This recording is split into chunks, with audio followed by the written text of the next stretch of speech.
Wanted to get you a quick video here of our Avalanche. It just came out of the service department with the new wheels and tires on it. Boy, did it really make it look different. Like I told you, it's not been ran through detail yet. They did have seat covers on it.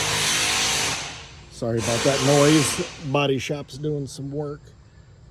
Extremely clean split bench seat, as you can see here.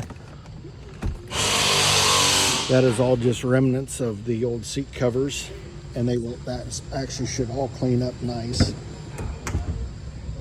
Back seat looks like it's never been sat in.